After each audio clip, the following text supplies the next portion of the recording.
The year is 2007, and young Reed tells his class during career day that he wants to be the first person in history that can teleport himself. In fact, his very high IQ is allowing him to build a teleporter in his garage. The teacher scolds him and says he's failed the assignment for not being realistic, so a disappointed Reed goes back to doodling equations in his notebook. When Ben is called next, he can't help being curious about Reed's work. Later in the evening, Ben is trying to escape his brother's terrorizing and comes outside to his family's salvage shop, where he hears a weird noise. It turns out that Reed is looking for a power converter, which he needs for his teleportation machine. If Ben lets him have the piece, he promises to show the invention to him, and Ben accepts. Moments later in Reed's garage, Ben helps Reed finish the machine. They put a toy car on it and Reed activates the machine, which causes their surrounding to shake and the power to fail. To their shock, the toy successfully disappears and only leaves a few rocks behind. 7 years later at the school's science fair, Reed and Ben present an upgraded version of the teleportation machine, which can teleport things away but also bring them back. Reed borrows a toy plane from a kid and does a demonstration, effectively making the plane disappear and then return covered in sand. This causes a power surge that destroys the glass of the basketball ring. Unfortunately, the teachers think they're doing magic tricks instead of actual science and disqualify them. However, Dr. Storm and his adopted daughter Sue are also in the fair and Reed's machine got their attention. Storm works for the Baxter Foundation, a government-funded research institution. He reveals his team has also sent things to other dimensions, but they haven't managed to bring them back, which means Reed is ahead of them. Reed is surprised to hear this because he had thought he's been sending things to other spots on Earth, no other dimensions. So Sue shows him a test tube containing sand matching what's on the plane. The institution has analyzed the sand, but it doesn't match any particles on Earth. At that moment, Storm offers Reed a full scholarship at the Baxter Foundation. The next day, Ben helps Reed move into the foundation and gives Reed his utility Swiss knife as a present, saying this is where Reed truly belongs. Later, Reed takes a look around the building to get to know everything, being very impressed by the amazing labs and the huge library. When he bumps into Sue, he tries to start a conversation, but Reed doesn't know how to talk to girls and everything goes rather awkwardly. Meanwhile, Storm is having a meeting with the board about the expedition to a supposed new world. He explains that if they access this other dimension, they can use its resources and maybe even find a way to save their own planet. But after reading the reports, government scientist Dr. Allen notices the name Victor Von Doom and doesn't trust it because the last time Victor worked for them, he burned all of Storm's data servers before leaving him. Allen's willing to give him a second chance because Victor has a lot of potential and was the one that created their version of the machine, but Storm must promise to supervise him closely. After the meeting, Storm goes to see Victor and tries to recruit him back. At first, Victor declines, but he changes his mind when he hears Reed managed to bring things back and that Sue will be part of the team. Back in the labs, Reed and Sue are working with a team of scientists to make a bigger version of Reed's machine. Sue discovers that Reed's model was ripping a hole in the fabric of space and time, which can cause a black hole and could swallow the entire planet, so they need to be careful. Sometime later, Storm and Victor arrive. After introductions are made, Sue and Victor show Reed an image they took from the other world during their last try. Storm explains that this new planet could be used to save their own, but Victor doesn't think that Earth deserves to be saved, and Sue jokingly calls him Dr. Doom for being a pessimist. Meanwhile, Storm's troublesome son Johnny is competing in an illegal car race. He's actually doing extremely well since speed is his best friend, but when he's about to win, the engine of his car explodes and he crashes into an electric post. Later, Storm picks him up from the hospital, disappointed to see Johnny racing again. They argue about Johnny wasting his potential because Storm thinks Johnny is destined for greater things, so he tells his son that he won't get his car back unless he works for him. Left with no other choice, Johnny joins the team at the Foundation. Weeks pass with everyone working hard together and forming a very strong friendship among themselves, although Victor begins to get jealous when he notices Reed and Sue are getting closer. After lots of exhausting days, the team finally finishes building the teleportation machine and they call it the Quantum Gate. Reed sends a picture of it to Ben, thanking him for everything that he has done for him. The next day, Alan and the board arrive to watch a live demonstration.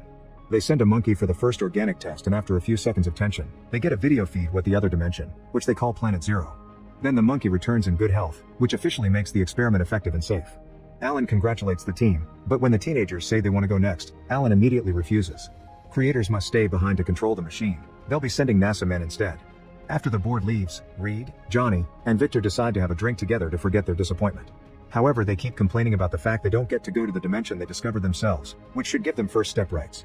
Reed comes forward and convinces everyone they should use the machine on their own and go behind everyone's backs.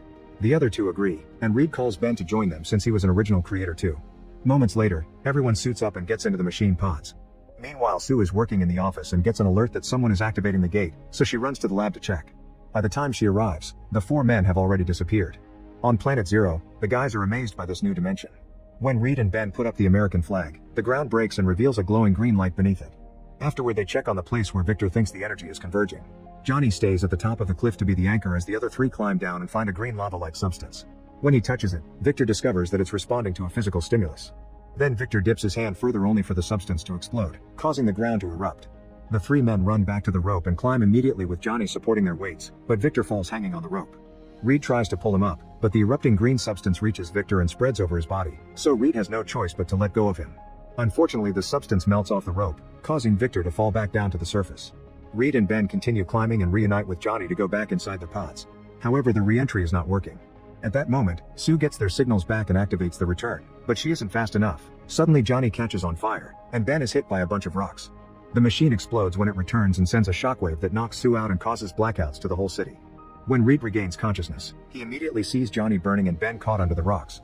His own legs are caught under a pillar, but Reed begins crawling anyway, thinking he can get out. However, when he looks back, he sees his legs unusually stretching and he passes out. The next day at Area 57, the scientists are doing experiments on Reed to test his stretching abilities. Whenever he wakes up, he gets too emotional and the scientists put him to sleep again. Storm comes to see his children and discovers Sue shifting in and out of the visible spectrum. Johnny is still burning, and when he wakes up, he panics and releases an explosion, making Storm feel pity for him. Sometime later, Reed wakes up again and hears Ben calling for help. He immediately decreases his arms to escape the bindings and crawls through the vent until he finds the room Ben is at. To Reed's shock, he sees Ben has turned into a human rock. At that moment, the whole facility is alerted of his escape, so after promising Ben that he will figure out a solution, Reed escapes the facility alone, easily using his powers to stop any guard that gets in his way. Afterward, Alan visits Ben and manipulates him into thinking that Reed has abandoned them. He says that the government in Area 57 can find a way to fix what happened to them, but in return, the teens will need help with their service. A year later, Ben, Johnny, and Sue are controlling their abilities perfectly and have become great assets for the government, especially Ben, who is sent to war zones to destroy enemy tanks. Johnny can now fly, and Sue can turn other objects invisible too. She also can create a force field. Alan discusses this with the Pentagon and proposes another quantum gate project aiming to give the United States military powers too. At Area 57, Johnny and Sue argue about what they should do with their abilities. Johnny wants to use his powers for something useful like going on missions like Ben, but Sue doesn't want to be treated as a tool and thinks they should wait to be sure they can be fixed as promised. Sometime later, Alan arrives with agents from the Pentagon and shows them the quantum gate. The generals agree to give their support to the project, but only in exchange for using Ben and Johnny more on the field. Storm hears this and doesn't like the idea of the government using any of his children as weapons, so he talks to Sue and tells her they need to find Reed quickly since he's the only one that can make the gate work and get a cure. Sue immediately begins tracking Reed's moves on the internet to find a pattern. She discovers that he has been collecting scrap metals and always keeping himself updated about Ben. Now she has to patiently wait for his next move. Meanwhile, Reed keeps on buying metal scraps while using his power to change his face every time so security cameras won't recognize him. He's been collecting parts to build a new gate, but the next time he logs in on his computer, Sue manages to track him down. Using Sue's intel, Area 57 sends a team to capture Reed, but they accidentally trigger his security system. Reed quickly runs to the woods and gets surrounded by soldiers, but he's been training his abilities too and easily fights them all. When the soldiers fail to catch them, they release Ben to finish the job. Reed tries to explain he still cares and has been looking for a cure, but Ben is hurt and shuts him up with a headbutt. On the trip back, Reed apologizes for leaving everyone and promises to find a cure. However, Ben knows that Alan won't let anyone fix them because they're useful like this. When they arrive in Area 57, Sue talks to Reed and convinces him to help them fix the gate, telling him that this is the chance for his work to make a difference. He finally agrees to help and immediately begins working on Quantum Gate 2 with more effort than last time. When it's time for a new teleportation trial, Reed and Johnny reunite, and unlike Ben, Johnny is happy to see his old friend again. Next, the machine safely sends a new crew to Planet Zero, which has changed a lot during the past year. Suddenly they're shocked to see a human shape approaching. It turns out to be Victor, who somehow has managed to survive all this time here.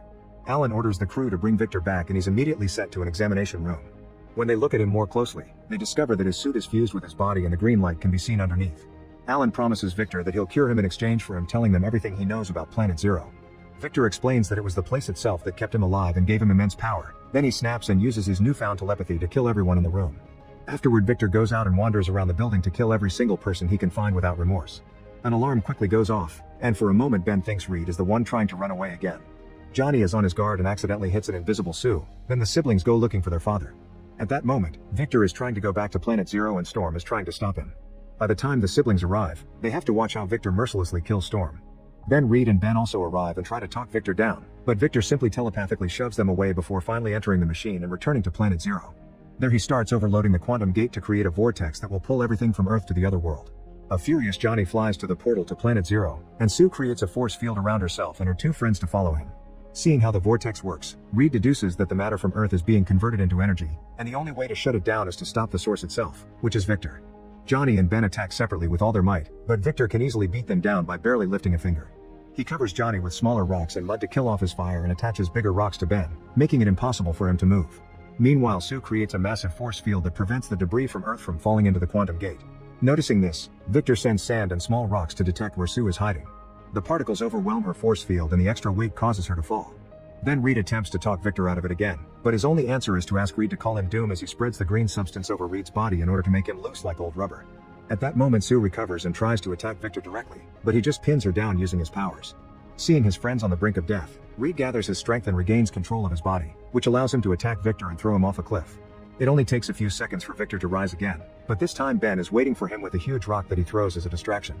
Then Sue traps him inside a force field, which Johnny fills with his flames to burn him up. Victor uses his powers to break Sue's force field, but Reed comes after him next to fight him hand to hand.